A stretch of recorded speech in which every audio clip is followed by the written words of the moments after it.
मातेचा लेक तो मराठ्यांचा राजा होता, झुकला नाही कोणासमोर. मुघलांचा तो बाप होता, मुघलांचा तो बाप होता. सन्माननीय व्यासपीठ, वंदनीय गुरुजन वर्ग आणि माझ्या मित्रमैत्रिणींनो, आज आपण ज्या महान व्यक्तिमत्वाबद्दल बोलणार आहोत ते म्हणजे हिंदवी स्वराज्याचे संस्थापक, शौर्य, धैर्य आणि न्यायाचे प्रतीक छत्रपती शिवाजी महाराज आहेत. शिवाजी महाराजांचा जन्म 19 फेब्रुवारी 1630 रोजी शिवनेरी किल्ल्यावर झाला. त्यांची आई राजमाता जिजाऊ यांनी त्यांच्यावर उत्तम संस्कार केले. लहानपणापासूनच त्यांना स्वराज्याची प्रेरणा मिळाली. वयाच्या अवघ्या 15व्या वर्षी रायरेश्वराच्या मंदिरात शिवाजी महाराजांनी जीवाला जीव देणाऱ्या मावळ्यांसोबत गुलामगिरी नष्ट करून स्वराज्य स्थापन करण्याची शपथ घेतली.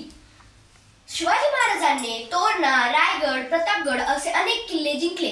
त्यांच्या जीवनातील असे अनेक क्षण आहेत जे अजूनही आपल्या अंगावर शहारे आणतात, जसे की स्वराज्य स्थापना, गड आला पण सिंह गेला आणि अफजल खानाचा पराभव. दुर्दैवाने 3 एप्रिल 1680 रोजी छत्रपती शिवाजी महाराजांनी अखेरचा श्वास घेतला. मित्रहो, शिवाजी महाराजांचे शब्दात वर्णन करणे अशक्य आहे, म्हणून मला एवढेच म्हणावेसे वाटते की शब्दही अपुरे पडतील अशी शिवरायांची कीर्ती.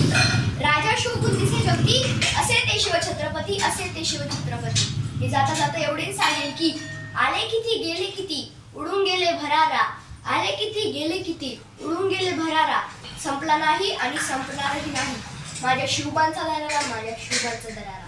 जय शिवराय, जय जिजाऊ.